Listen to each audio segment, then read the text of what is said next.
उन्होंने कहा था कि इन अंधेरों का जिगर चीर कर नूर आए, तुम हो फिरौन तो मूसा भी जरूर आए। 26वीं आईनी तरमीम पास हो गई और जस्टिस मंसूर अली शाह साहब की जगह पे अपना बंदा लाकर चीफ जस्टिस ऑफ पाकिस्तान बना दिया। और अब आइंदा के लिए रास्ते बंद किए जाए, आइंदा के लिए रास्ते रोके जाए, तो 27वीं आईनी तरमीम के बाद आपके आइन में किसी तरमीम की नहीं, अब इस आइन को तदफीन की जरूरत है। आप इसे दफन कर देना। लेकिन क्या ये ऐसे ही रहेगा?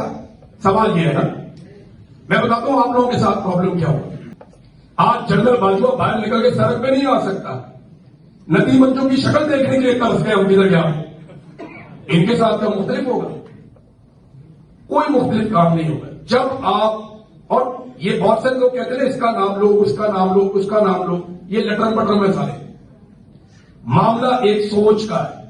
अगर आप एक जर्नैल से लड़ रहे हैं ना, आपकी लड़ाई अगर आसिम मुनीर से है और आसिम मुनीर के साथ आपकी लड़ाई आप जीत जाते हैं और आपको लगता है वो गया लड़ाई खत्म, तो फिर आप लड़ाई लड़ना आज ही छोड़ दें। आपकी लड़ाई आसिम मुनीर से नहीं है, आपकी लड़ाई एक सोच से, सोच, और आप अपने नजरिए के जरिए से उस सोच को शिकस्त दे सकते हैं। अपने बच्चों को फौज में भर्ती किया, इनकी क्या औकात है कि ये हमारे सामने अकड़े? जिस दिन इनके घर वालों ने इनकी ट्यूनिंग की ना, ये बिल्कुल सेट हो जाएंगे सारे, और ये होगा। ये हम में से हैं, हम इनमें से नहीं है। हम इनका फैसला करेंगे, ये हमारा फैसला नहीं करेंगे, ये कर ही नहीं सकते। इनकी औकात ही नहीं है, इनकी समझ ही नहीं है। पब्लिक फैसला करे, अवाम का इज्तिमाई शऊर फैसला करे। आप लोग यहां कितने लोग बैठे हुए हैं? आप में से किसी को इस्तिस्ना चाहिए? क्यों नहीं चाहिए? दो तीन किस्म के जवाब आ रहे हैं। हमने कुछ किया ही नहीं, हमें डर नहीं लगता, इस किस्म के जवाब है। हाँ, चोर नहीं है, गद्दार नहीं है और बुज़दिल नहीं है। आपको इस्तिस्ना नहीं चाहिए, साहब को चाहिए। क्यों चाहिए भाई? मैं बताता हूं क्यों चाहिए, ये आपको मैं बताता हूं क्यों चाहिए। पाकिस्तान में जब कोई कत्लेआम होता था ना, तो काफी अरसे के बाद होता था और उसकी गूंज भी काफी अरसे तक सुनाई देती थी। अगर आप देखें परवेज मुशर्रफ के दौर में, एक दो ज़ियाउल के साहब के दौर के अंदर जो है वो एक बर्बरियत थी, लेकिन वो गुजर गया। उसके बाद जो बड़ा कत्लेआम हमने देखा वो एक परवेज मुशर्रफ के दौर में 2 मरतबा हुआ। एक कराची में बोगला को कत्ल किया गया बहुत बड़े पैमाने पर, और एक कत्लेआम जो रियासती ताकत के साथ हुआ वो हमने मॉडर्न टाउन आने का भी देखा। ये मुशर्रफ के बाद देखा। लाल मस्जिद को मैं इसमें शामिल नहीं करता कि उसकी वजूहात और वो सिनेरियो बिल्कुल अलग था, लेकिन रियासत का ताकत के बलबूते पे अपने शहरियों को कुचलने का वाकया मुशर्रफ के 8 साल दौर में एक है, बड़ा वाकया। कराची में रियासत ने अपनी ताकत इस्तेमाल की, मुशर्रफ ने मुक्का लहराया और लाशें गिर गई। मॉडर्न टाउन में रियासत ने अपनी ताकत इस्तेमाल की, लाशें गिरा, हामला खातून के मुंह पे गोलियां मारी, एक कत्लेआम हुआ, उसका मुकदमा भी हुआ। गुज़िश्ता 3 सालों में 4 कत्लेआम हो चुके हैं। जो काम पूरी एक दहाई में एक मरतबा होता था, यानी परवेज मुशर्रफ के पूरे दौर में इस किस्म का रियासती कत्लेआम एक वाकया है। इसी तरह उससे पहले एक वाकया है। फिर ये 2010 से लेकर 2020 तक एक सारे मॉडल टाउन का एक बड़ा वाकया है जहां पे कत्लेआम किया गया इंसानों का। और अब क्या हुआ? 3 वाकया, 4 हो चुके हैं। एक वाकया मई में 2023 में इंसानों का कत्लेआम हुआ, दर्जनों लोग मारे गए। दूसरा वाकया 26 नवंबर 2023 में कत्लेआम हुआ, 2024 में कत्लेआम हुआ, 2025 में कश्मीर में और मुरीद के ये 2 कत्लेआम और हुए। जब से फील्ड मार्शल आसिम मुनीर साहब आए 4 कत्लेआम हो चुके हैं, 4। हर साल एक बड़ा कत्लेआम होता है। 2025 में 2 मरतबा हुआ। तो इम्यूनिटी अब आपको समझ आ रही होगी कि इम्यूनिटी क्यों चाहिए। इम्यूनिटी क्यों चाहिए? क्या हजरत उमर फारूक रज़ी अल्लाह तआला ने इम्यूनिटी मांगी थी? उन्होंने कहा तो ये चादर दूसरी का जवाब मांगते हो तो मैं दे देता हूं। क्या हजरत खालिद बिन वलीद रज़ी अल्लाह तआला ने हजारों मील फतह की, जहां तक घोड़े भागते थे वहां तक जीत जाते थे, 1 इंच जमीन इनसे पता नहीं हुई अभी तक। कश्मीर आजाद करवाना था, मेरा दादा भी फौत हो गया, नाना भी फौत हो गया, मेरी हालत क्या होगी? कश्मीर अभी तक आजाद नहीं हुआ। तो हजारों मील फतह किए थे, इम्यूनिटी नहीं। कोई इस्तिस्ना नहीं था, कोई इस्तिस्ना नहीं था। खुलफाए राशिदीन में से किसी के पास कोई इस्तिस्ना नहीं थी। इस्तिस्ना क्यों चाहिए? डर किस बात का है? डर इस बात का है कि जो आप सबके अंदर कंफ्यूजन है वो दूर होगी, अब होनी चाहिए। आप इस बात पे कंफ्यूजन है कब ठीक होगा सब कुछ, होगा भी या नहीं होगा? क्योंकि 78 साल से तो हम यही देख रहे हैं। ये डर आपको बता रहा है कि ये ठीक होगा और होने वाला है। आदमी गर्म कपड़े खरीदता है जब सर्दी आने वाली हो। जब आपको पता है कि सर्दी नहीं आनी तो आप गर्म कपड़े नहीं लेंगे। तो सर्दी आने वाली, मौसम बदलने वाला, हालात बदलने वाले, आपको नजर आए पाकिस्तानी अपना हक लेंगे, ये अपना हक छीन लेंगे। पाकिस्तानियों को ये बार बार ये चूरन बेचते हैं कि ये कौम नहीं है। ये आपने भी सुना होगा कि कौम नहीं हजूम है जी। उन्होंने तो तुम किधर से आए हो? तो तुम्हें हम बांग्लादेश से लेके आए हैं या नेपाल से उतर के आए हो? फिर पाकिस्तानी कौम नहीं है, पाकिस्तानी कौम तैयार नहीं है, तुम तैयार हो? हमने देखी है सबकी तैयारी। ये कौम है, पाकिस्तानियों ने 8 फरवरी को साबित किया कि ये बहुत बड़ी कौम है। ये मैं आपको शर्तियां देता हूं। ये चीजें कितनी ज्यादा काम मिली है आपके मुल्क में? यहाँ पे ये जहां रहते हैं, यहां डेनमार्क में 100% लोग पढ़े लिखे हैं ना। यहां की बड़ी पॉलिटिकल पार्टी का इंतखाबी निशान छीन के सबके वोटों को इधर उधर कर दो, फिर बताओ ये लोग भी वो नहीं कर पाएंगे। मैं लिख कर देता हूं, सारे पढ़े लिखे हैं ना, सारे पढ़े लिखे। मैं गारंटी करता हूं ये लोग नहीं कर पाएंगे। आप इनसे इनका बड़ी पॉलिटिकल पार्टी का इंतखाबी निशान छीन लें और इन सारों को आप कहेंगे जाओ भी जाके वोट कर। और घर के अगर 8 वोट है तो सबके अलग अलग जगह पे बनाओ। जो यहां रहता है उसका 7 वाले कस्बे में बनाओ, दूसरे का उधर, तीसरे का उधर, दूर दूर को 20-20, 22 मील दूर बेचो। और फिर उसके बाद मुल्क के अंदर इंटरनेट बंद कर दो। और फिर जो बाहर निकले उसको डराओ दीजिए, जुतियां भी बढ़ेंगी, थाने में भी बंद करेंगे। फिर आप मुझे बताएं कि लोग निकलेंगे, वोट डालेंगे। तो आप तो इनसे बहुत बेहतर है। तो बात को समझें, साजिश हो गई।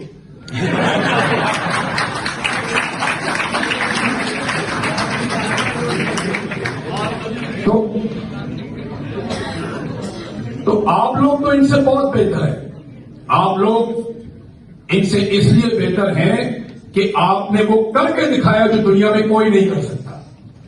तो पाकिस्तानियों के लिए हम सबको ताली बजानी चाहिए। शानदार काम किया पाकिस्तान।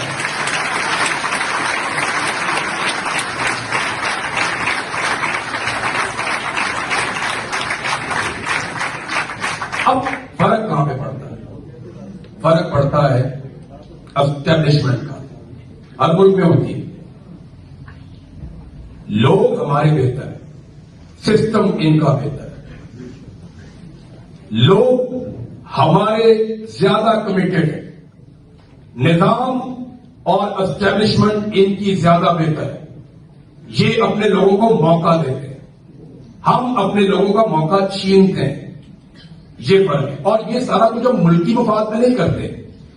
मेरे साथ प्रॉब्लम क्या है कि मुझे कभी ऐसा लगता था कि हमारी मिलिट्री एस्टेब्लिशमेंट जो फैसले करती है, गो कि उसमें उनका जाती मफाद जरूर होता है, लेकिन वो मुल्की मफाद को आगे रखते हैं।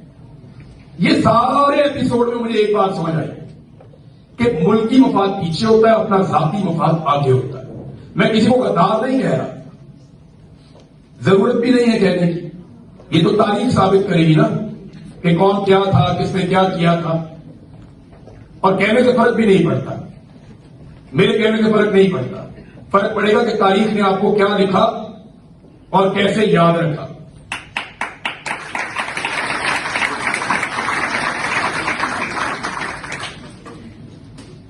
ह्यूमन राइट्स के मामला जब भी आपने बिगाड़ने होंगे ना किसी कंट्री में, तो जो पहला काम आपने करना है वो आपने वहां के मीडिया को दबाना है, क्योंकि मीडिया उसके ऊपर आवाज उठाएगी। यहीं से झगड़े की इब्तिदा हुई मेरे लिए, अरशद शहीद के लिए, साबिर शाकिर के लिए, मोइन पीरजादा के लिए और बेशुमार और वादियों के लिए, सिद्दीक जान है और बहुत सारे लोग। यहीं से फटना शुरू हुआ। उन्हें लगा कि ये पाकिस्तान की वो आवाजें हैं जिनको हम अपने हक में मोड़ सकते हैं। बहुत सारी मुड़ गई। आज आप बहुत सारी ऐसी शक्लें देखते हैं जो रिजीम चेंज ऑपरेशन के सहूलतकार थे, बड़े शक और मत के साथ वो ये कहा करते थे कि ये बिल्कुल ठीक हो रहा है, बढ़ चढ़ के बातें बताते थे। और अब उन्होंने अपना मौक़िफ़ तब्दील किया पब्लिक का मूड देखने के बाद। लेकिन हम वेलकम करते हैं, ठीक है, देर आए दुरुस्त आए। जब तक कोई ठीक बात करेगा, बात देखेंगे, शक्ल नहीं देखेंगे, आदमी देखेंगे। आदमी नहीं देखेंगे, खबर देखेंगे। हम ये देखेंगे कि एक्चुअली ये बेचता क्या है, ये बात क्या करता है। तो जो सही बात करेगा उसकी बात की तारीफ होगी, जो नहीं करेगा उसकी बात की तारीफ नहीं होगी। तो अरशद शरीफ के साथ प्रॉब्लम ये हुआ कि मिलिट्री एस्टेब्लिशमेंट ने दबाव डाला कि हम रजीम चेंज करने जा रहे हैं, आप इसमें हमारा साथ दें। इन्होंने तो किया इनकार, मेरे साथ राब्ता किया, मैंने भी इनकार किया। मैंने तो उनको ये समझाया कि ये आपके गले पड़ जाएगी मुसीबत और आपकी जान नहीं छूटेगी। मैंने तो ये भी समझाया कि इस पंगे में आप ना पड़े, पॉलिटिकल लोगों को डिसाइड करने दें, let the people of Pakistan decide. Election आएगा, लोगों को इमरान खान पसंद होगा, ठीक है, नहीं होगा, लोग फैसला करेंगे। इन्होंने अपनी ताकत के जोन में जबरदस्ती एक रिजीम चेंज कर दी और उसके लिए अमेरिका में भी जाके माहौल बना लिया, लॉबिंग भी करवा ली, वहां से एक साइफर भी मंगवा लिया ताकि बाकी सारे ऑफिसर को भी कंट्रोल किया जा सके। पूरे निजाम को कंट्रोल करने के लिए कोई तो डॉक्यूमेंट चाहिए था ना। तो इमरान खान साहब एक सवाल किया करते थे, आपको याद होगा, वो अक्सर एक सवाल करते थे कि साइफर आया किसके लिए था। कभी आपने सोचा इसके बारे में? तो सबसे पहले मीडिया को दबाया जाता है, उसके बाद जितनी भी वो आवाजें जो उठ सकती हैं उन सबको पकड़ा जाता है। इस ऑपरेशन में आपको याद होगा सबसे पहले जो एक्टिविस्ट थे उनको उठाया गया, सोशल मीडिया एक्टिविस्ट उनको उठाया गया, उनके घर वालों को उठाया गया। पाकिस्तान में आज ह्यूमन राइट्स नाम की कोई चीज नहीं। आज सिर्फ ये देखा जाता है कि हमारा मफाद क्या है, हमने इसको हासिल कैसे करना है। अभी मैं आते हुए खबर पढ़ रहा था, हमारे दो मुअज़्ज़िज़ जज साहिबान है सुप्रीम कोर्ट ऑफ पाकिस्तान के, उन्होंने डिसाइड कर दिया सुप्रीम कोर्ट का वजूद खत्म। 27वीं आईनी तरमीम को उन्होंने करार दे दिया कि वो आईनी नहीं है जिसके तहत हमने हलफ उठाया था, खत्म हो गया। जस्टिस मंसूर अली शाह, इन्होंने पाकिस्तान का चीफ जस्टिस बनना था। 26वीं आईनी तरमीम पास की, फजल रहमान साहब ने धोखा दिया, 26वीं आईनी तरमीम पास हो गई और जस्टिस मंसूर अली शाह साहब की जगह पे अपना बंदा लाकर चीफ जस्टिस ऑफ पाकिस्तान बना दिया। और अब आइंदा के लिए रास्ते बंद किए जाए, आइंदा के लिए रास्ते रोके जाए, तो 27वीं आईनी तरमीम के बाद आपके आइन में किसी तरमीम की नहीं, अब इस आइन को तदफीन की जरूरत है, आप इसे दफन कर देना। लेकिन क्या ये ऐसे ही रहेगा? सवाल ये है ना। मैं बताता हूं आप लोगों के साथ प्रॉब्लम क्या हुआ या ये सारा मसला ऐसे क्यों हो गया।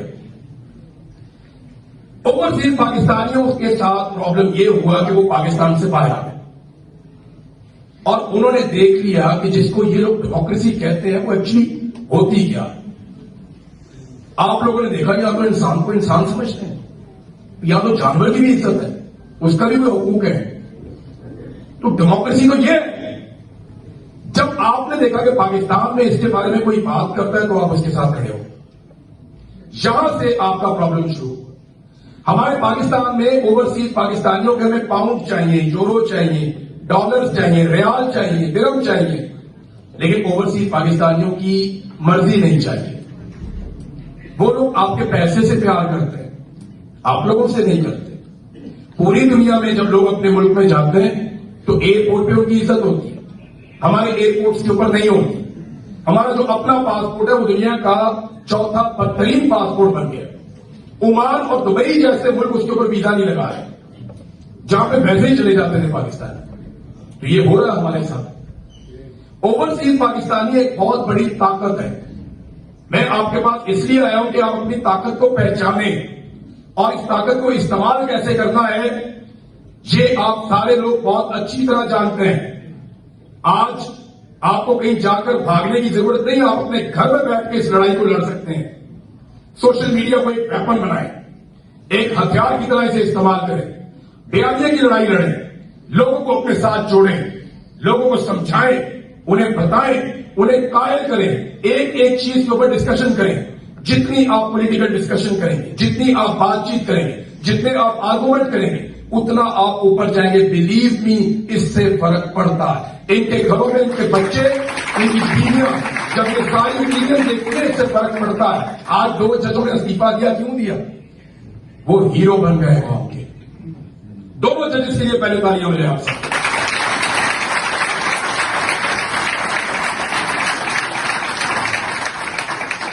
वो जानते हैं कौन कहां खड़ी है। ये जितने लोग जुल्म कर रहे हैं, जबर कर रहे हैं, उसने मेरे कान में नहीं कहा था, ये वाले कान में, कि मेरे घर वाले भी आपके लिए दुआ करते हैं। उसके घर वाले मेरे को रिश्तेदार थे, वो इसलिए दुआ करते थे, उन्हें पता था सही क्या और गलत क्या है। मेरी आपसे गुजारिश कि आप अपनी आवाज उठाना जारी रखें। ये ना सोचें कि मेरी इतनी उम्र है, मैं अब इसको कैसे इस्तेमाल करूं। सीखिए, ये बहुत आसान है। अभी तो आर्टिफिशियल इंटेलिजेंस है, आप बोलते जाएंगे वो लिखता जाएगा। मैक्सिमम यूटिलाइज कीजिए, अपनी आवाज को उठाइए, आर्गुमेंट कीजिए। और दूसरी गुजारिश, आर्गुमेंट या दलील वो सबसे बेहतर होती है जिसकी जुबान अच्छी होती है। ये मैं आपसे फिर गुजारिश करूंगा, दलील हमेशा वो अच्छी होती है जिसकी जुबान अच्छी होती है। बांध लो, भागने मत दो इनको। ये भागते कैसे? गाली देके भाग जाएंगे, बदतमीजी करके भाग जाएंगे, हुल्लड़बाजी करके भाग जाएंगे।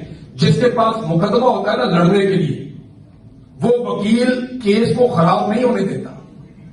पंचायत के अंदर भी जिस आदमी का मौक़िफ़ ठीक होता है वो सख्त बात बर्दाश्त कर लेता है, लेकिन लड़ाई से बचता है। तो आप लोगों ने आर्गुमेंट करना है।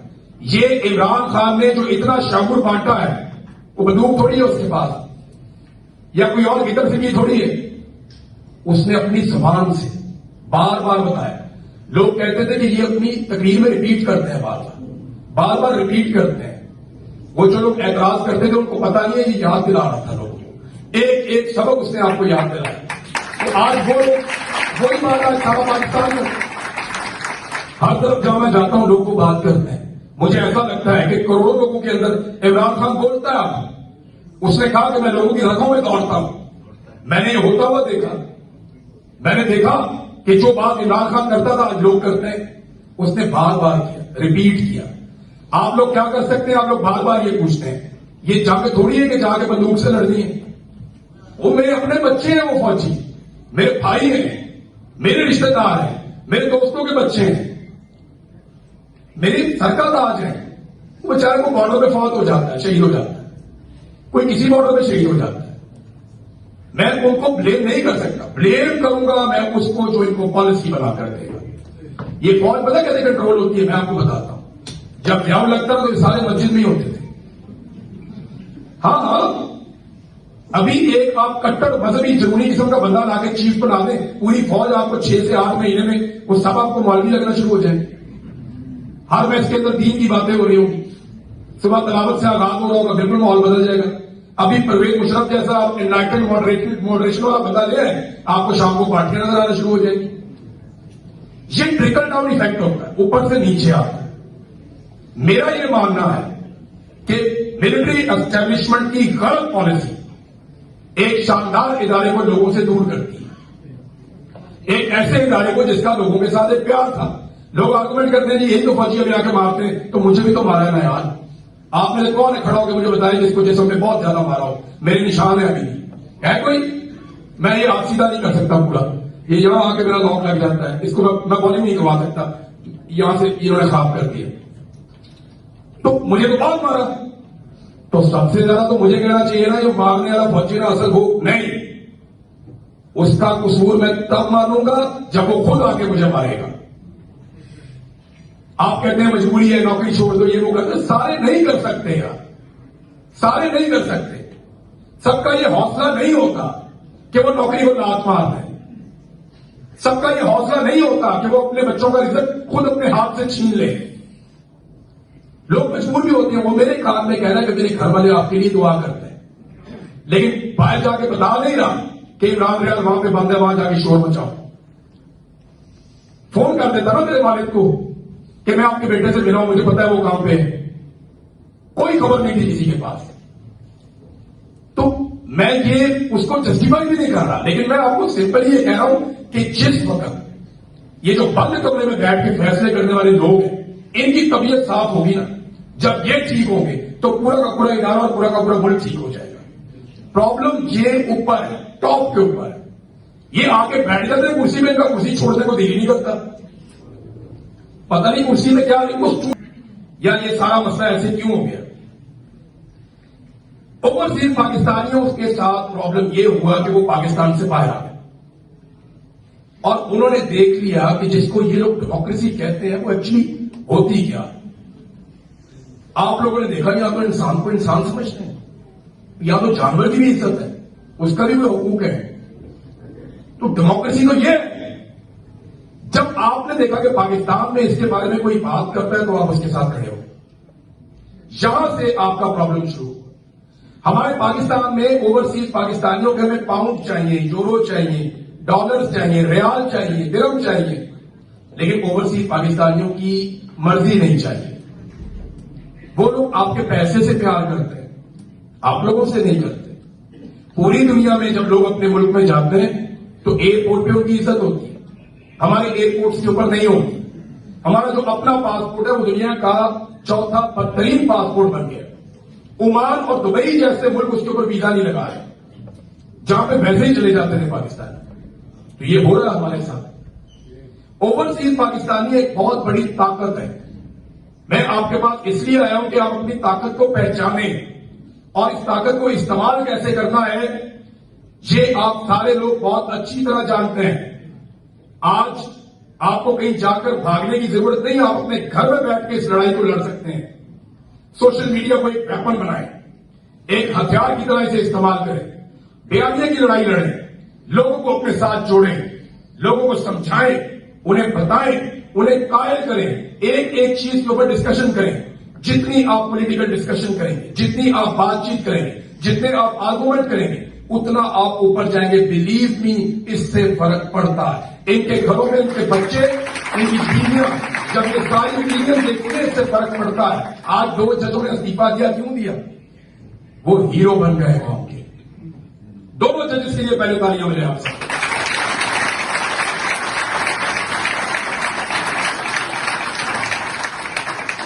वो जानते हैं कौम कहां खड़ी है। ये जितने लोग जुल्म कर रहे हैं, जबर कर रहे हैं, उसने मेरे कान में नहीं कहा था, ये वाले कान में, कि मेरे घर वाले भी आपके लिए दुआ करते हैं। उसके घर वाले मेरे को रिश्तेदार थे, वो इसलिए दुआ करते थे, उन्हें पता था सही क्या और गलत क्या है। मेरी आपसे गुजारिश कि आप अपनी आवाज उठाना जारी रखें। ये ना सोचें कि मेरी इतनी उम्र है, मैं अब इसको कैसे इस्तेमाल करूं। सीखिए, ये बहुत आसान है। अभी तो आर्टिफिशियल इंटेलिजेंस है, आप बोलते जाएंगे वो लिखता जाएगा। मैक्सिमम यूटिलाइज कीजिए, अपनी आवाज को उठाइए, आर्गुमेंट कीजिए। और दूसरी गुजारिश, आर्गुमेंट या दलील वो सबसे बेहतर होती है जिसकी जुबान अच्छी होती है। ये मैं आपसे फिर गुजारिश करूंगा, दलील हमेशा वो अच्छी होती है जिसकी जुबान अच्छी होती है। बांध लो, भागने मत दो इनको। ये भागते कैसे? गाली देके भाग जाएंगे, बदतमीजी करके भाग जाएंगे, हुल्लड़बाजी करके भाग जाएंगे। जिसके पास मुकदमा होता है ना लड़ने के लिए, वो वकील केस को खराब नहीं होने देता। पंचायत के अंदर भी जिस आदमी का मौक़िफ़ ठीक होता है वो सख्त बात बर्दाश्त कर लेता है, लेकिन लड़ाई से बचता है। तो आप लोगों ने आर्गुमेंट करना है। ये इमरान खान ने जो इतना शगुन बांटा है, वो बंदूक थोड़ी है उसके पास, या कोई और गिदर सिंगी थोड़ी है।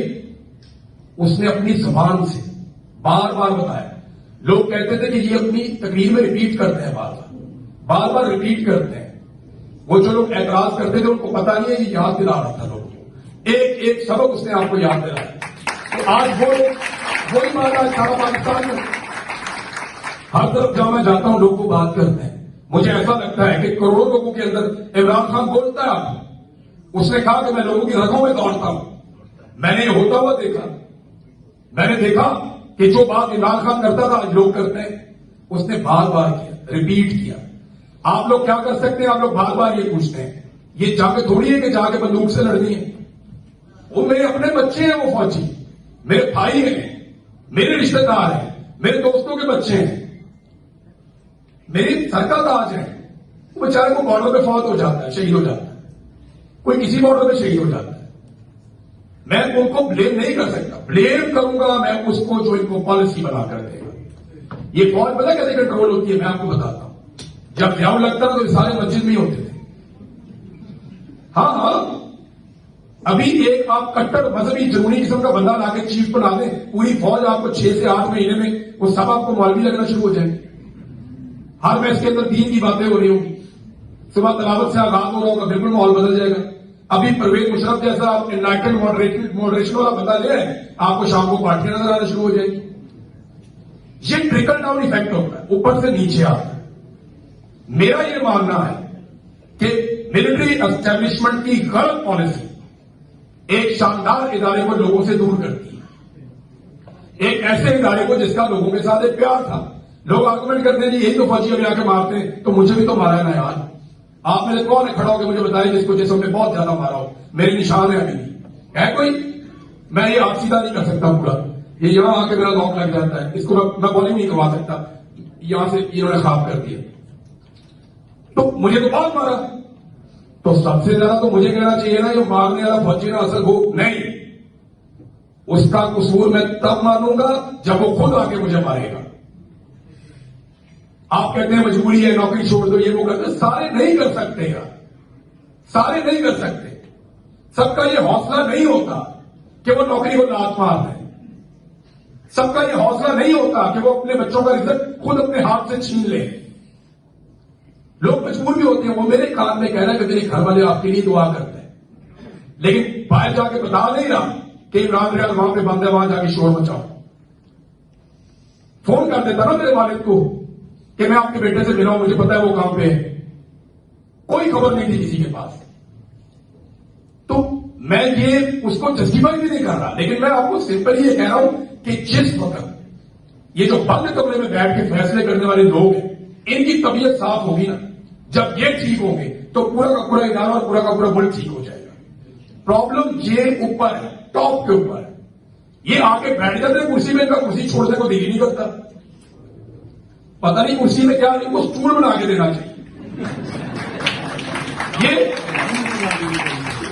कुर्सी के ऊपर बैठते छोड़ते नहीं, इसके बाद हमने कुर्सी पे ही रहना है। कुर्सी के साथ ही वो परवेज मुशर्रफ वर्दी मेरी खाल है, फिर उधेड़ी खाल लोगों ने मिलकर उतरवाई वर्दी।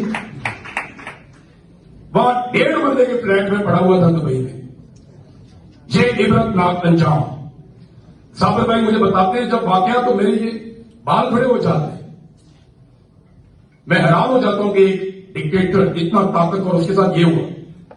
आज जनरल बाजवा बाहर निकल के सड़क पे नहीं आ सकता। नदी मंचों की शक्ल देखने के लिए तरस गए हम किधर गया। इनके साथ क्या मुख्तलिफ होगा? कोई मुख्तलिफ काम नहीं होगा। जब आप, और ये बहुत सारे लोग कहते हैं इसका नाम लो, उसका नाम लो, उसका नाम लो, ये लटरम पटरम है सारे।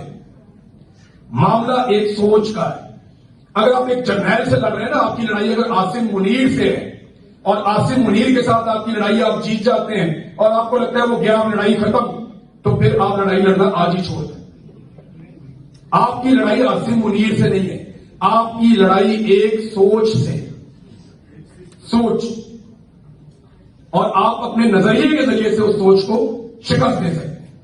वो सोच जो आपको कीड़ा मकोड़ा समझती है, वो सोच जो अपने आप को पूरे मुल्क से ज्यादा मोतबर समझती है, वो जिन्हें लगता है कि उनका फैसला 25 करोड़ लोगों की इज्तिमाई दानिश से ज्यादा होगा, उन्हें यह लगता है और वो उसके मुताबिक चलते हैं।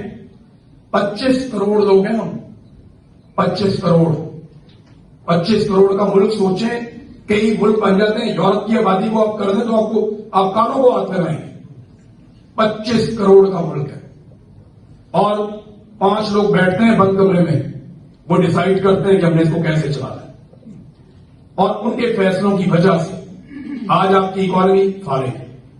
आपके कर्जे जितने आपने पाकिस्तान बनने से लेकर 75 सालों में कर्जे लिए थे, उतने कर्जे आपने पिछले 3 साल में लिए।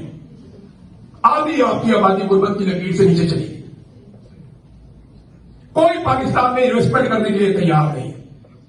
ये इन 5-6 दिमागों का काम है। बेड़ा गर्क करके रख दिया पाकिस्तान का, हंसता खेलता मुल्क का अपने रिजीम चेंज ऑपरेशन के शौक में, जनरल बाजवा ने अपनी एक्सटेंशन के शौक में यह बेड़ा गर्क किया हुआ है मुल्क का, और आसिम मुनीर साहब उसी लेगेसी को लेकर चल रहे। आने वाला पता नहीं क्या करेगा। तो मसला एक जर्नैल का नहीं, एक सोच का है। इस सोच का मुकाबला करना, ये तो आते जाते रहेंगे, लेकिन ये वाला नहीं जाए, वो आईनी तरमीम हो गई है। ये तो जनरल साहब कहते हैं मैं जब तक जिंदा हूं, मैं तब तक फील्ड मार्शल हूं, तब तक मेरी मुराद भी है, मैं यूनिफॉर्म भी पहनूंगा, मेरे पास इख्तियारात भी रहेंगे और कोई मुझे निकाल भी नहीं सकेगा और मेरे ऊपर कभी कोई केस भी नहीं हो सकता। यानी इस किस्म की तैयारी, इतनी तैयारी तो मरने के बाद के लिए मौलवी नहीं करते जितनी जिंदा रहने के लिए कर दी साहब ने। पल की खबर नहीं, पता नहीं किस दम किस लम्हे किसी का दम निकल जाए। हम कोई गारंटी लेकर थोड़ी है, दुनिया में हर चीज के साथ एक एक्सपायरी डेट लगी हुई होती है। हमारी लाइफ के साथ नहीं होती, एक दिन का भी चला जाता है, 100 साल का भी यही घूम रहा होता है। तो इतनी तैयारी किस चीज की है?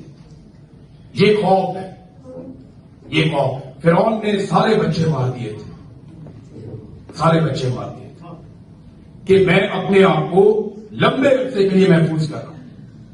उसने कहा मैं हमेशा जिंदा रहना चाहता हूं। बच्चा आ रहा है वो मार देगा, सारे बच्चे मार दिए, और जिसको मारना था उसको घर में पाल दिया। तो मुझे वो अरशद भाई की बात याद आ गई। उन्होंने कहा था कि इन अंधेरों का जिगर चीर कर नूर आएगा। तुम हो फिरौन तो मूसा भी जरूर आएगा।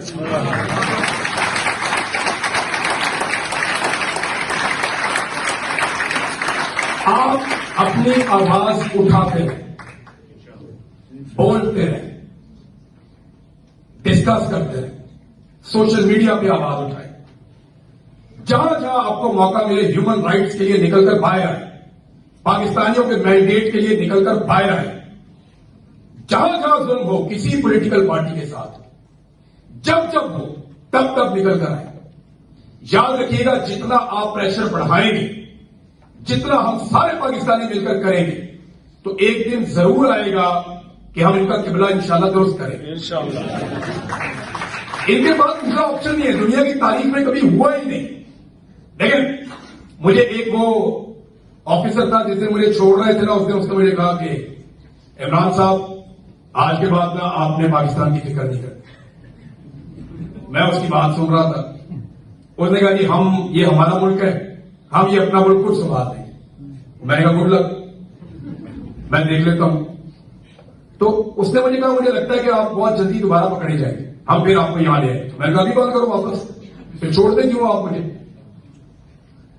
तो उनके दिमाग में यह कि ताकत बहुत है। उसने मुझे कहा, उसने कहा हमारा कंट्रोल रहेगा क्योंकि हमारे पास ताकत है और हमें इस पे बड़ा वो फख्र है। तो मुझे आज भी याद है, मैंने उससे कहा था कि ताकत तो कांस्टेंट होती ही नहीं है, तो इस पे तो आप कभी एतबार ही नहीं कर सकते। ताकत पे तो आप फख्र कर ही नहीं सकते ना, तकब्बुर आप कर ही नहीं सकते, क्योंकि ताकत तो हमेशा किसी के पास रहती ही नहीं है। कौन है जिसके पास ताकत हमेशा रहे मेरे अल्लाह के अलावा? ये तो आपका विजडम, आपका नॉलेज, आपके उसूल, आपके बनाए हुए कायदे, आपकी छोड़ी हुई विरासत, वो हमेशा जिंदा रह सकती है। ताकत नहीं रह सकती। ताकत तो चली जाती है, 100 साल, 50 साल, 200 साल, 500 साल, खत्म। कल कोई और सुपर पावर था, फिर कोई और था, फिर कोई और था। सुपर पावर के चक्कर में रोमी और पर्शियन आपस में लड़ते थे, फिर मुसलमान आए, मुट्ठी भर सुपर पावर बन गए। फिर एक दौर में ये बर्तानिया, इसके कंट्रोल में थी दुनिया। फिर हमने देखा कि रशिया की ताकत, फिर अमेरिका की ताकत। ताकत कभी भी कांस्टेंट नहीं है। अगर कोई ताकत पे तकिया कर रहा है ना, उसको लगता है कि मैं ताकत से कंट्रोल करूंगा, तो वो अपने आप को धोखा दे रहा है। आपके पास क्या है? इत्तेहाद। आपके पास क्या है? नॉलेज। आपके पास क्या है कि आप राइट पे हैं, आप लोग हक पे खड़े हैं। जब आप हक पे खड़े होते हैं तो आपको एक खास किस्म की अल्लाह की तरफ से मदद भी मिलती है। वो जेल में इमरान खान बंद है, जरा उसकी जिंदगी को स्टडी किया आपने? ये कौन आदमी है जिसको जेल में डाला हुआ है? सारी जिंदगी इसने शहजादों की तरह गुजारी, वो कैसे जेल भाग सकता है? ये आपका रब का द्वार है। ह्यूमनली ये पॉसिबल नहीं है। एक ऐसा आदमी जिसने 70 साल की जिंदगी में, 70 साल की जिंदगी में उस आदमी ने उरूज देखा, उसने जो चाहा उसको मिला, अल्लाह ने दिया उसको। उसने बहुत स्ट्रगल भी की, लेकिन उस आदमी को जेल में बंद कर दिया और वो बैठा है वहां पे, कोई बात नहीं। आज दुनिया की तारीख है, ये भी मैं वाक्य आपको बताता हूं। मेरे पास एक दिन एक इनका ऑफिसर है नकाब पहन के, वो मुझे कहता है कि इमरान खान ये बताओ कि इमरान खान कितने अरसे में टूट जाएगा। अच्छा, मैं परेशान हो गया, मैंने कहा आपने पकड़ लिया इमरान खान को? कहते हाँ पकड़ लिया। मैंने उनसे कहा किधर रखा है? उन्होंने कहा जी हमने रखा है अटक जेल। पहले ये अटक में थे। ये कोई ना 14 अगस्त के बाद की बात है, जब वो मेरे पास आया 2023 में। तो मैंने कहा पकड़ लिया, उन्होंने पकड़ लिया। फिर उसने बताया कि हमने उसमें उनको एक गद्दा दिया हुआ है और साथ वॉशरूम है, और वो जो भी था थोड़ा उसने मुझे बताया। उसने को बताओ कब तक टूट जाएगा? तो मैंने उसको एक बात समझाई। वो बड़ा बदमजा हो गया, लेकिन मैंने उसको बात वही समझाई जो सही बात थी। मैंने उसको बताया कि ये आदमी 51 साल से इस मुल्क का हीरो चल रहा है। 51 साल है कोई इतना लंबा किसी का करियर बतौर हीरो? आप उसका स्टेट ऑफ माइंड चेक करें ना कि इमरान खान किधर खड़ा हुआ है। यानी मेरे से कोई पूछे तो 51 साल वो इस मुल्क का एक ऐसा हीरो रहा कि जिसको सब सुनना चाहते थे, उससे सब मिलना चाहते थे, उसको सब देखना चाहते थे। 51 साल वो दुनिया में जहां जाता था लोग उसकी बात सुनते थे, लोग उसको मिलना चाहते थे। आप में से कौन है जो इमरान खान को नहीं मिलना चाहता? हाथ खड़ा कर। एक भी नहीं। ये बात मैं लाखों के झूम में पूछूंगा तो कोई भी नहीं होगा। तो वो 51 साल से हीरो चल रहा, ये मैंने उसको बात समझाई। हीरो की कितनी उम्र होती? 5 साल, 7 साल, 10 साल। जहांगीर खान, जमशेद खान की बड़ी लंबी उम्र थी, 10, 12, 15 साल बस। मुझे 2 ऐसे आदमी इस सारे माहौल में मिले। एक मोहम्मद अली बॉक्सर था कि वो बड़े लंबे अरसे तक हीरो चला, और उसका रीजन खाली उसका गेम नहीं था, उसका कैरेक्टर था। हीरो बहुत आते हैं, सचिन बहुत बड़ा प्लेयर है और भी बहुत बड़े बड़े प्लेयर हैं, लेकिन वो कैरेक्टर इतने बड़े नहीं बन सकते। उन्होंने अपनी गेम से बाहर वो नहीं किया जो इमरान खान ने किया, जो मोहम्मद अली ने किया। तो वो 51 साल से मैंने उसको कहा वो हीरो चल रहा है, तुम्हें लगता है वो विलन की तरह मर जाएगा? तुमने उसको 200 साल का मजीद मौका दे दिया। इन्होंने क्या किया? वो इसको अपॉर्चुनिटी के तौर पे लेगा इमरान खान। जब आदमी 50 साल से ज्यादा हीरो की तरह जीता है ना, फिर वो अगला 500 साल का सोचता है कि मैंने और हीरो कैसे रहना है। इस उम्र में जाके आदमी ये नहीं सोचता कि ये मेरे साथ क्या कर सकते हैं, मैं कुछ सौदेबाजी कर दूं। उसने वहां से इंग्लैंड से जाके अपने बच्चों को इलेक्शन नहीं लड़वाना। ना उसने अपनी बहन को पार्टी का ओहदा भी देना है, ना वो अपनी बीवी को कोई वजीर आजम बनाएगा, कुछ करेगा। वो ऐसा कुछ नहीं करने वाला। ये आप सबको पता है, उसके मुखालिफिन को भी पता है। वो जो करेगा अपना ये सोचकर करेगा कि मेरे लिए और मेरे मुल्क के लिए बेहतर क्या है। उसने अपना काम कर दिया हुआ। मैं कोई आपको इस पॉलिटिकल पार्टी से मेरा ताल्लुक नहीं है, लेकिन जो लड़ाई वो लड़ रहा बिलीव करें वो आप लोगों के लिए लड़ रहा है। वो ये लड़ाई अपने लिए नहीं लड़ रहा। आपको नहीं लगता वो पीछे मुड़ के देखता होगा मेरे लोग नहीं पहुंचे? देखता तो होगा। जब आप लड़ रहे होते हैं अकेले ही सबसे अगली साथ में, तो फिर आप मुड़ के देखते भी हैं मेरी मदद आई या नहीं आई। तो आदमी मुड़ के देखता है, उसको एक उम्मीद होती है। रब के भरोसे पे आदमी लड़ता है, लेकिन उसे उम्मीद होती है कि एक दिन मेरे लोग आएंगे। यही हुआ 8 फरवरी 2024 को कि वो लोग निकले। उन्होंने बताया कि वो तारीख की दुरुस्त सिमत पे खड़े हैं, लेकिन इन्होंने पूरा इलेक्शन चोरी किया, इन्होंने पूरे निजाम को काबू किया, इन्होंने 17 सीटों वाले को पकड़ के पाकिस्तान का प्राइम मिनिस्टर बनाया, इन्होंने एक अर्दली को पाकिस्तान का वजीर आजम बनाकर पाकिस्तान की तौहीन की, और वो शख्स जूते पॉलिश कर करके पूरी दुनिया में हमारा नाक कटवा रहा है। और ये तोहफा हमें दिया पाकिस्तान की मिलिट्री एस्टेब्लिशमेंट ने, क्योंकि इन्हें लीडरों से खौफ आता है। मुझे वो कहते थे मार मार के दे उन टक्कर, दे उन टक्कर। हाथ बंधे हुए हैं मेरे पीछे, गर्दन पे बूट रखा हुआ है, टांगे पकड़ी हुई हैं, डंडों से मार रहा है, कह रहे दे उन टक्कर। तो इसका मतलब यह था कि टक्कर बहुत जोर से लगी। मतलब ये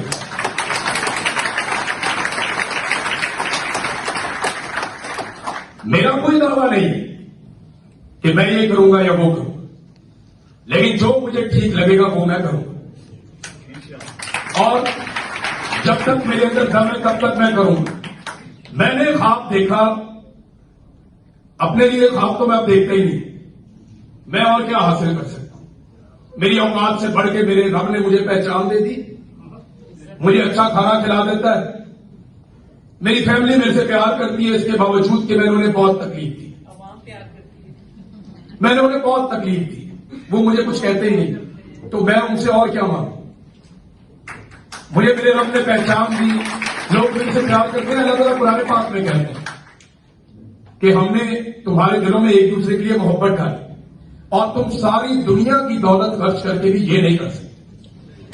पूरी दुनिया की दौलत आप लगा लें, आप किसी के दिल में अपने लिए प्यार नहीं पैदा कर सकते। तो मैं अपने बारे में क्या सोचूं या रब से और क्या मांगूं? मैं तो ख्वाब भी ये देखता हूं कि एक दिन मैं जाऊंगा पाकिस्तान वापस,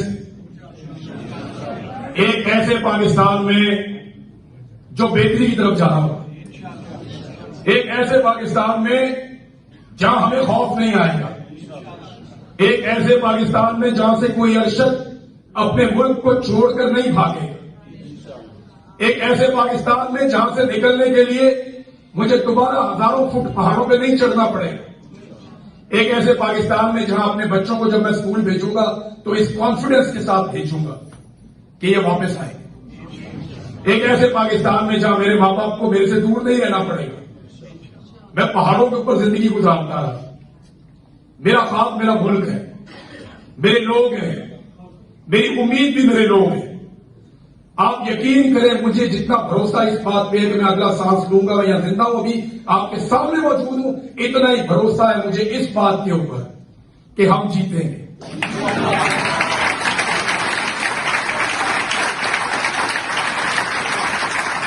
ये हमें दबा सकते हैं, डरा सकते हैं, वक्ती तौर पे काबू कर सकते हैं, ये हमें हरा नहीं सकते, क्योंकि ये हम में से निकल कर गए, हम इनमें से निकल कर नहीं आए।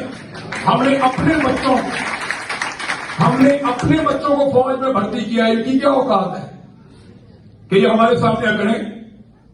जिस दिन इनके घर वालों ने इनकी ट्यूनिंग की ना, ये बिल्कुल सेट हो जाएंगे सारे, और ये होगा। ये हम में से हैं, हम इनमें से नहीं है, हम इनका फैसला करेंगे। ये हमारा फैसला नहीं करेंगे, ये कर ही नहीं सकते, इनकी औकात ही नहीं है, इनकी समझ ही नहीं है। पब्लिक फैसला करे, आवाम का इज्तिमाई शऊर फैसला करे। मैं आप लोगों ने इतनी मोहब्बत दी कि मुझे याद ही नहीं रहा कि मैंने कब चुप करना है।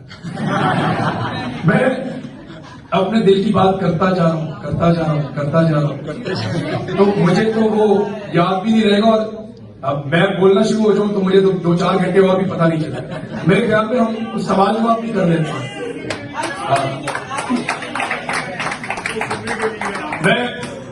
मेरी एक गुजारिश है कि मैं जब पकड़ा गया ना तो मैं कहता था पाकिस्तान जिंदाबाद, तो उससे ना इनको बड़ी तकलीफ हुई। ये कहते थे कि हम इसको गद्दार बना रहे, ये पाकिस्तान जिंदाबाद। इससे पहले ऐसे हुआ नहीं ना, तो मुझे आइडिया था कि ये क्या करेंगे तो हमें क्या करना है। एक तो मैं हंसता था तो इनको तकलीफ होती थी कि हम इसको रुलाना चाहते हैं, ये हंसता है। दूसरा, मैं पाकिस्तान जिंदाबाद कहता था तो आप सारे सवाल उठाते थे, यार क्या गद्दार तुमने पकड़ा थे। वो उसको जिधर ले जाते हो कहता पाकिस्तान जिंदाबाद, ये क्या गद्दार है। मुझे वो मार रहे थे एक दिन, तो मारते मारते उसने मुझे कहा, ऑफिसर ने, मैं जानता हूं कौन है, उसने मुझे कहा कि तुम लोग गद्दार हो, तुम मुल्क के दुश्मन हो, तुमने मुल्क तबाह कर दिया। तो मैंने वहां ऊंची ऊंची चिल्लाना शुरू कर दिया, पाकिस्तान जिंदाबाद, पाकिस्तान जिंदाबाद। और उसने मुझे मारा कि तू ये ना बोल, और मैंने फिर बोला, ये एक दिन रिटायर होगा बेशरम आदमी, ये किताब लिखेगा, ये बताएगा सबको कि हम एक आदमी को मारते थे और वो पाकिस्तान जिंदाबाद कहता था। अगर आपका रब आपको हौसला दे ना, आपका रब आपको हौसला दे और सब्र दे, तो यकीन करें कैद के अंदर भी ये आपकी आंखों में आंखें नहीं डाल सकता, कोई नहीं डाल सकता। अगर रब आपका, मैं कोई ऐसे दावा थोड़ी है, देखिए मैं बहुत डर भी जाता था, मैं सारी बहादुरी वाली बातें करनी, दूसरी बताऊं, मेरे चक्कर में ना रह जाना आप लोग। मैं काफी डर भी जाता था बात कि पता नहीं घर वाले कहां गए। मुझे एक दिन किसी ने कह दिया तेरे घर में फलां फौत हो गया, तो मेरे लिए क़यामत आ गई। मैं कभी यहां टकरे मारूं, कभी वहां मारूं टकरे, मैं लड़ूं उनसे, मुझे बाहर निकालो, मुझे घर छोड़ के आओ। बहुत दर्द हो रहा था, बहुत। मैंने मिन्नतें की उनकी, मैंने इतनी मिन्नत अपनी जिंदगी में कभी किसी की नहीं की जितनी मैंने उस दिन की। तो वो आ गया कैमरा लेके, बोलता तेरी वीडियो बना। उस बेबसी में उसने मेरी वीडियो बनाई और मुझे उसने बाद में बताया कि ये मैंने ऊपर भेजी है ताकि उन्हें सेटिस्फैक्शन हो कि देखे हमने इसके साथ क्या किया। तो ये ऐसे करते हैं। बहुत लम्हात ऐसे आए जब मैं कमजोर हो गया, मैंने बोला कि मैं कोई इनके साथ बात करता हूं, जो ये मांगते हैं वो इन्हें देता हूं, मैं जाता हूं यहां से, जान छुड़ाऊं मैं। मेरे अम्मी कहां है, अबू कहां है, बच्चे कहां है, उनका तो कोई कसूर नहीं है। 100 दिन हो गए हैं मैं इधर पड़ा हूं, बाहर मार्शल लॉ लग गया। मुझे इन्होंने बता दिया था एक हफ्ते के बाद कि बाहर मार्शल लॉ है, पाकिस्तान में किसी की हुकूमत नहीं है, आसिम मुनीर ने मार्शल लॉ लगा दिया। तो इन्होंने मुझे ये बताया, मेरे दिमाग में यही था। तो मैंने कहा जब सब खत्म हो गया तो मैं क्यों मार खाई जा रहा हूं, जो ये मांगते हैं दे के जान छुड़ा। ये एक दफा नहीं हुआ, ये कई दफा हुआ। मैंने पैगाम भी भिजवाया, मैंने कहा बुलाओ यार, करवाना है करवाओ, जान छोड़ो। लेकिन वो जिस दिन भी मेरे पास आए मैं मुकर जाता था। कोई ऐसा अजीब काम होता था कि मैं बाद में अपने आप को बुरा भला कहता था कि मैं क्यों मुकर गया। अच्छा खासा मौका था, आज मैं निकल जाता। लेकिन जब मेरे सामने आते थे पता नहीं मुझे क्या होता था, मैं कहता था नहीं अभी नहीं, मैं फिर रुक जाता था। फिर मुझे बाद में तकलीफ होती थी, फिर मैं थोड़ा सोचता था, फिर कहता था आ जाओ। वो आने में भी 2-3 दिन होने लगते थे। तो इससे मैंने क्या सीखा वो बताऊंगा, बात खत्म करूंगा। वो जो मेरा रब है ना, अल्लाह रब्बुल इज्जत, वो हमें हमारी औकात दिखाता है। वो दिखाता है कि देख तू डर गया, देख तू कितना बुज़दिल है, ना तू मुकाबला कर सकता, ना तू लड़ सकता, और तेरी कोई हैसियत भी नहीं है। देखिए तेरे पे गालिब आ रहे हैं, तू मगलूब हो गया, तेरा वो हौसला भी नहीं है और तू बेसब्रा हो गया। वो आपको आपकी औकात दिखाता है, फिर वो बताता है कि वो कौन है, वो कितना बड़ा है, कितना ताकतवर है। उसने मुझे दिखाया मेरी औकात, मेरी कमजोरी और मेरी बेबसी। फिर उसने दिखाई अपनी ताकत कि देख, मैं तुझे यहां से हारा हुआ नहीं लेकर जाऊंगा, मैं तुझे यहां से जीता हुआ निकालूंगा। ये मेरे रब की ताकत। अल्लाह ये मेरे रब की ताकत है, ये उसकी। मैं एक दुआ करता था अपने अल्लाह से, जब भी मैं वहां नमाज पढ़ता था तो मैं अच्छा, जब आप कैद में होते हैं ना, फिर आप नमाज लंबी करते हैं जान जान के। वो इसलिए कि टाइम ही नहीं गुजरता। मुझे पता चला कि जोर से लेके असर तक का वक्त दुनिया का सबसे लंबा वक्त है, वो खत्म ही नहीं होता था। आप अगर किसी जेल में बंद है ना, फिर कोई प्रॉब्लम नहीं है। जबरी तौर पे आप गुमशुदा हैं तो बस वो आपकी जिंदगी खत्म।